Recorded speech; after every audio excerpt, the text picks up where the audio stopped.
السلام علیکم ورحمۃ اللہ وبرکاتہ۔ میں تبسم شاہین، اکنامکس لیکچرر، گیرات گورنمنٹ کالج نظام آباد۔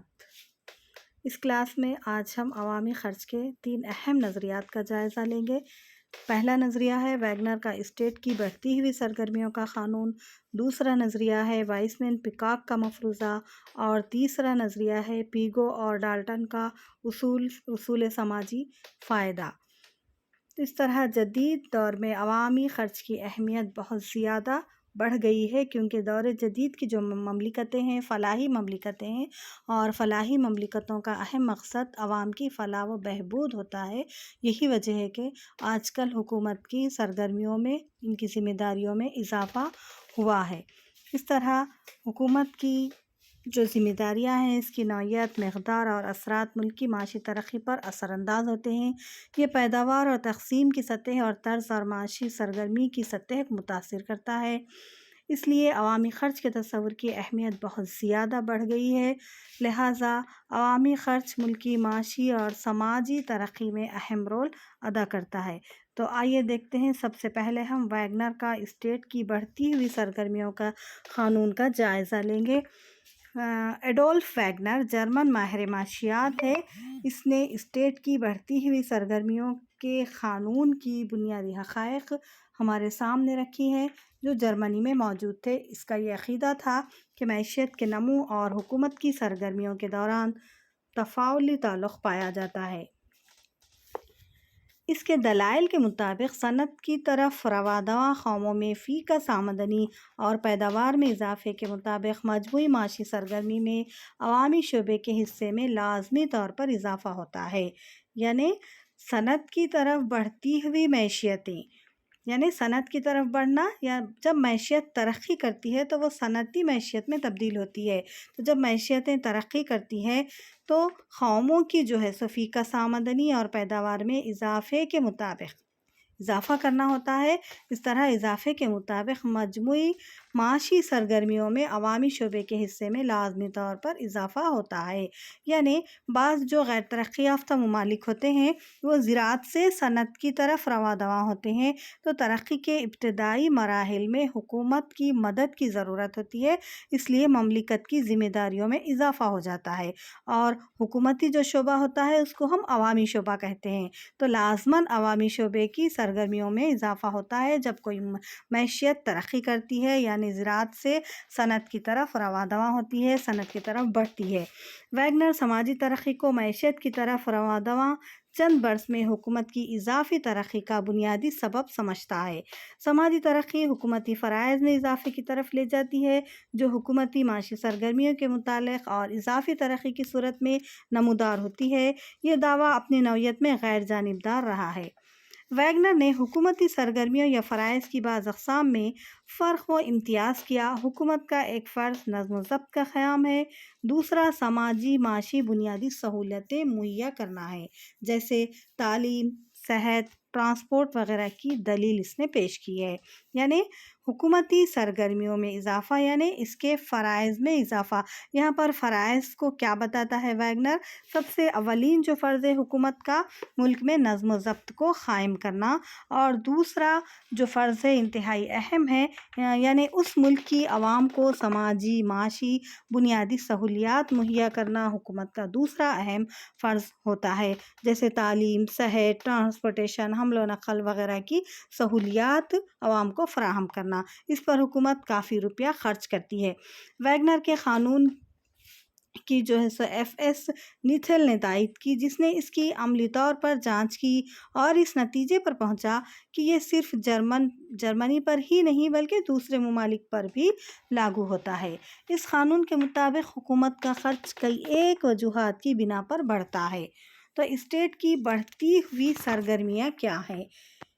حکومت کی سرگرمیوں میں کیوں اضافہ ہوتا ہے؟ حکومت کے اخراجات میں اضافہ کیوں ہوتا ہے؟ یعنی جب حکومت کی سرگرمیوں میں اضافہ ہوتا ہے، اس کی ذمہ داریوں میں اضافہ ہوتا ہے، تو لازمی طور پر اخراجات میں بھی اضافہ ہوتا ہے۔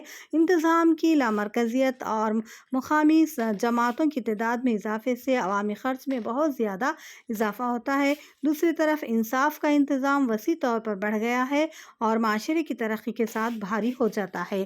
یعنی جس طرح معاشرہ ترقی کرتا ہے تو انصاف کے نظام پر بھی حکومت کو خرچ کرنا پڑتا ہے۔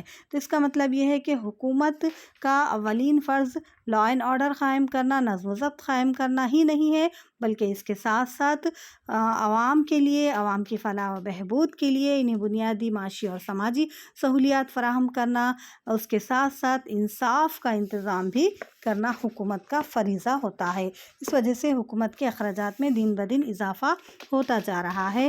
آج کل کی جو مملکتیں ہیں، فلاحی مملکتیں ہیں، ویلفیئر اسٹیٹ ہے، عوامی خرچ میں اسی وجہ سے اضافہ ہو رہا ہے، کیونکہ اسٹیٹ کی بڑھتی ہوئی سرگرمیوں کا احاطہ کرنا پڑتا ہے۔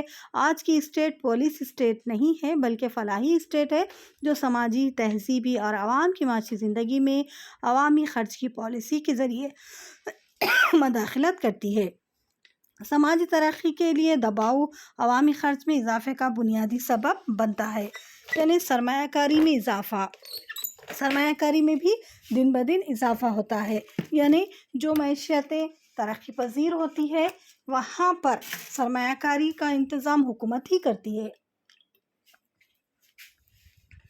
یعنی یہاں کی جو عوام ہوتی ہے وہ بھاری سرمایہ کاری نہیں کر سکتی ہے، کیونکہ خاص طور پہ غیر ترقی یافتہ ممالک یا ترقی پذیر ممالک میں سرمایہ کی قلت ہوتی ہے، لہٰذا عوامی اخراجات میں دن بدن اضافہ ہوتا جاتا ہے، یعنی حکومت کی ذمہ داریوں میں اضافہ ہوتا ہے۔ اس طرح ویگنر کے لا کو ہم جو ہے سو ترسیم کی شکل میں بھی اس طرح پیش کرتے ہیں کہ ایکس محور پر حقیقی فی کس آمدنی کو ہم ظاہر کیے ہیں، اور او وائی محور پر عوامی اشیاء کی حقیقی فی کس پیداوار کو بتایا گیا ہے۔ شکل میں او اے خط سیدھا خط ہے جو ابتدا سے گزر رہا ہے، یعنی جو مجموعی معاشی سرگرمی میں عوامی شعبے کے مستقل تناسب کی نمائندگی کرتا ہے، یعنی عوامی شعبے کا مستقل تناسب، یعنی اس کے جو اخراجات ہیں ابتدا سے مستحکم رہتے ہیں، ایک ساتھ چلتے ہیں، یعنی بعض صورتوں میں اضافہ ہوتا ہے۔ تو یہ او اے جو ہے خط یہ ظاہر کرتا ہے کہ عوامی شعبہ اپنی مستقل اخراجات کرتا رہتا ہے، کچھ نہ کچھ اس کے اخراجات ہوتے ہیں، وہ مستقل ہوتے ہیں۔ دوسرے الفاظ میں یہ خط ایسی کیفیت پیش کرتا ہے جس میں حقیقی فی کس آمدنی میں اضافہ ہوتا ہے، اور عوامی اشیاء کی پیداوار میں بھی اس طرح اضافہ ہوتا ہے، ایک خاص وقت میں حقیقی فی کس آمدنی کا یکساں تناسب برقرار رہتا ہے۔ اب او بی خط پر اگر ہم غور کریں تو یہ جو خط ہے حقیقی تاریخی راستہ ہے، یعنی یہ خط عوامی خرچ میں اضافے کے تناسب کی نمائندگی کرتا ہے، یعنی ایک خاص مدت میں عوامی خرچ میں اضافہ ہوتا ہے۔ تو اس طرح عوامی خرچ میں اضافے کی نمائندگی جو خط کرتا ہے وہ اس وجہ سے کرتا ہے کہ ہنگامی حالات میں یا جنگ کے دوران اچانک حکومت کے اخراجات میں اضافہ ہو جاتا ہے، تو یہ خط او اے جو خط ہے او بی نوعیت اختیار کر لیتا ہے۔ تو اس طرح حکومت کے اخراجات میں امن و امان کے حالات اگر ہیں تو اس قدر اضافہ نہیں ہوتا جتنا ہنگامی حالات میں، جنگ وغیرہ کی حالات میں اضافہ ہوتا ہے۔ تو ویگنر یہاں پر اس بات کی تشریح کرتا ہے کہ ترقی کرنے والی معیشتیں، ترقی کی طرف رواں معیشتوں میں حکومت کی ذمہ داریوں میں دن بدن اضافہ ہوتا جاتا ہے، یہی وجہ ہے کہ حکومت کے اخراجات میں بھی اضافہ ہوتا جا رہا ہے۔ ویگنر کے قانون پر بعض ماہرین نے تنقید کی ہے، یہ قانون صرف جدید فلاحی حکومتوں پر قابل اطلاق ہوتا ہے جو عوامی شعبے کی وسعت میں دلچسپی رکھتی ہے اور عام فائدے کی سرگرمیاں انجام دیتی ہے۔ دوسری تنقید، یہ قانون جو ہے سو عوامی خرچ میں نہ صرف طویل مدتی قوتوں پر بلکہ عوامی خرچ میں قلیل مدتی تبدیلیوں پر بھی زور دیتا ہے۔ تحقیق کا مقداری تعلق عوامی خرچ میں اضافے کے میکانزم سے ہوتا ہے۔ تیسری تنقید، ویگنر کے قانون کے مطابق عوامی خرچ میں وقت پر اضافہ ہوتا ہے، لیکن حقیقت میں اسٹیٹ اپنی سرگرمیوں میں معاشی ترقی کے ابتدائی مراحل اور تعلیم، صحت، حمل و نقل، ترسیل وغیرہ پر زیادہ خرچ انجام دیتی ہے۔ جب ایک مرتبہ ابتدائی کمی پوری ہو جاتی ہے تب اسٹیٹ کا خرچ قومی آمدنی کی بنسبت کم رفتار سے جاری رہے گا۔ آج مکمل طور پر ویگنر کا قانون عالمگیر حیثیت سے صحیح ہے، کیونکہ عوامی خرچ کا پیداوار اور تقسیم پر اثر پڑتا ہے اور یہ ملک کی معاشی خوشحالی اور معاشی ترقی کو بہت اونچائی پر پہنچا دیتا ہے۔ تو یہ تھا ویگنر کا قانون۔ اب ہم وائسمین پیکاک مفروضے پر غور کریں گے۔ وائسمین اور پیکاک نے یوکو میں اپنی عوامی خرچ کے مطالعے میں عوامی خرچ کے نمو کے بارے میں بحث کی ہے۔ یہ مطالعہ 1890 سے 1955 کی مدت تک کا احاطہ کرتا ہے۔ اس نقطہ نظر کی بنیاد 3 تصورات پر رکھی گئی ہے۔ پہلا ہے معائنہ اثر انسپیکشن ایفیکٹ، دوسرا ڈسپلیسمنٹ ایفیکٹ اخراج اثر، تیسرا کنسنٹریشن ایفیکٹ ارتکاز کا اثر۔ یہ 3 اثرات ہیں پیکاک اور وائسمین کے مطابق۔ پیکاک اور وائسمین کا تجزیہ ثابت کرتا ہے کہ عوامی خرچ ہموار اور مسلسل طرز پر نمو نہیں پاتا، بلکہ یہ فیشن کے جھٹکے کے ساتھ بڑھتا ہے۔ معمولی اوقات میں عوامی خرچ کے سائز محصول اندازی کی سطح سے محدود ہوتی ہے، جس کو عوام ادا کرنے کے لیے تیار ہوتے ہیں، لیکن ایک اہم اضطراب جیسے جنگ عوامی خرچ کو دھکا دے دیتی ہے، یعنی زیادہ محصول آمدنی عوامی خرچ میں اضافے کے لیے تلاش کرنا پڑتا ہے، یعنی جنگ وغیرہ کے اخراجات کی پابجائی کرنے کے لیے حکومت محصول میں اضافہ کر دیتی ہے۔ اس کو معائنہ اثر انسپیکشن ایفیکٹ کہا جاتا ہے۔ اس لیے حکومت محصول شرح میں اضافہ کرتی ہے اور عوامی خرچ محصول کے بھاری بوجھ کو قبول کرنے کے لیے تیار ہوتا ہے۔ اس کے نتیجے میں عام خرچ کی سطح اور آمدنی بڑھ جاتی ہے۔ جب ایک مرتبہ جنگ ختم ہو جاتی ہے تو محصول کا بوجھ جنگ سے پہلے کی سطح پر نہیں آتا، اس لیے آمدنی اور خرچ کا رجحان مستقل طور پر اوپر کی جانب حرکت کرتا ہے۔ اس حرکت کو اخراج اثر ڈسپلیسمنٹ ایفیکٹ کہا جاتا ہے۔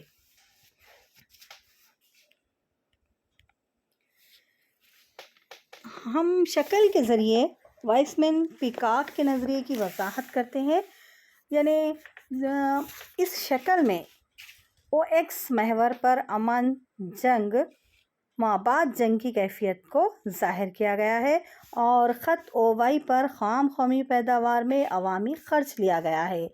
جنگ کی وجہ سے دفاعی اخراجات میں تیزی سے اضافہ ہوتا ہے اور امن کے زمانے میں خرچ کے حالات اے پر سے بدلی جاتی ہیں اور بی سے اوپر کی طرف رجحان بی سی لے کر ساتھ قائم رہتا ہے۔ مابعد جنگ کے دور میں اگر خرچ اثر موجود نہ ہو تو عوامی خرچ نقطے ڈی تک دوبارہ کم ہو سکتا ہے اور پرانی راہ فرض کی جا سکتی ہے، جس کو ڈی ای سے ظاہر کیا گیا ہے، یعنی جب امن کے حالات ہوتے ہیں تو عوامی اخراجات میں کمی آ جاتی ہے، جب جنگ کے حالات ہوتے ہیں تو عوامی اخراجات میں اضافہ ہوتا ہے۔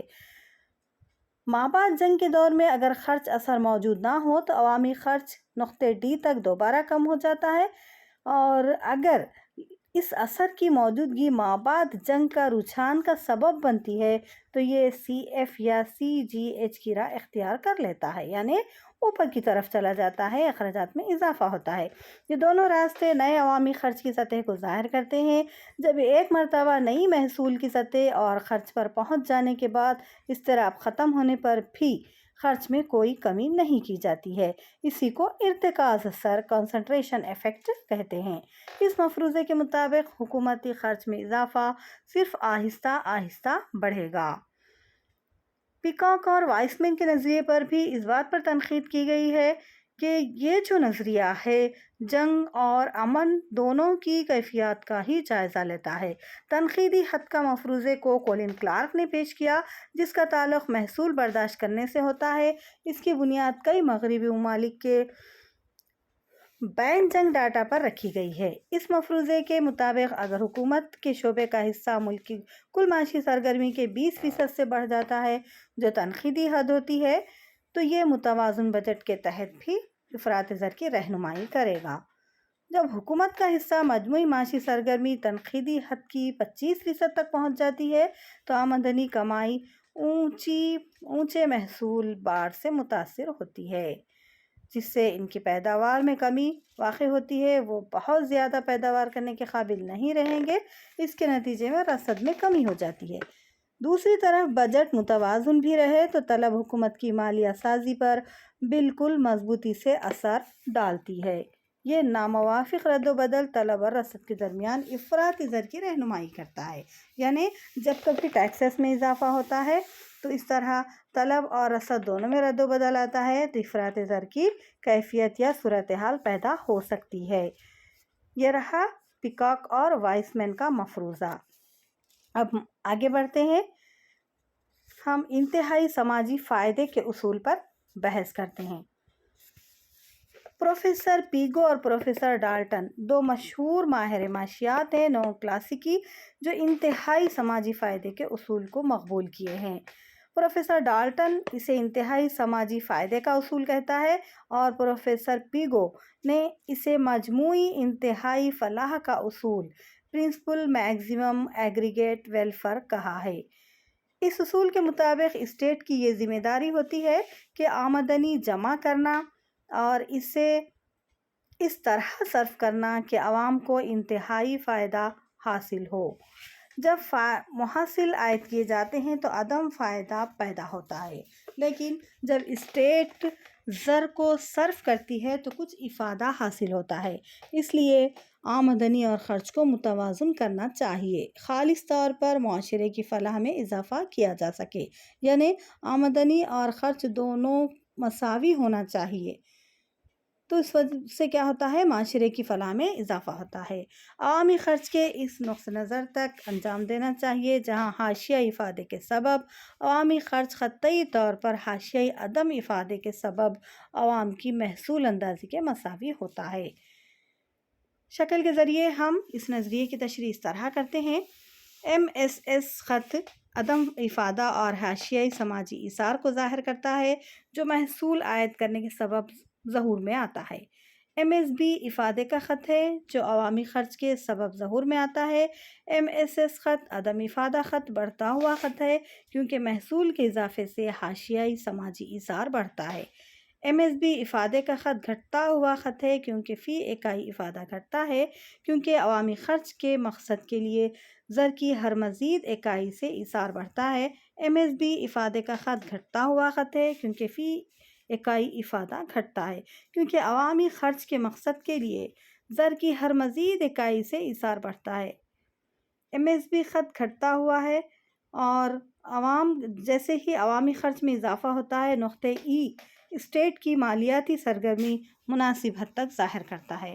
اس نقطے پر محصول اندازی کے نتیجے میں ایثار حاشیائی افادے کے مساوی ہوتا ہے جو عوامی خرچ کے نتیجے میں حاصل کیا جاتا ہے۔ بحیثیت مجموعی ڈالٹن کا خیال ہے کہ عوام پر غیر ضروری ٹیکس کا بوجھ نہیں ڈالنا چاہیے، یعنی جتنا خرچ کرنا ہے اتنی ہی آمدنی کلیکٹ یعنی جمع کرنا چاہیے۔ خرچ اور آمدنی کا توازن برقرار رکھنا چاہیے تاکہ عوام کو زیادہ سے زیادہ محصول کا بوجھ نہ پڑے اور عوام کو میکسیمم سیٹسفیکشن یعنی زیادہ سے زیادہ فائدہ حاصل ہو سکے۔ یہ رہا انتہائی سماجی فائدے کا اصول۔ اس کلاس میں ہم نے 3 اہم نظریات کا جائزہ لیے ہیں۔ انشاءاللہ آئندہ ہم نئے ٹاپک کے ساتھ پھر آپ کی خدمت میں حاضر ہوں گے۔ تب تک کے لیے اجازت دیجیے۔ اللہ حافظ۔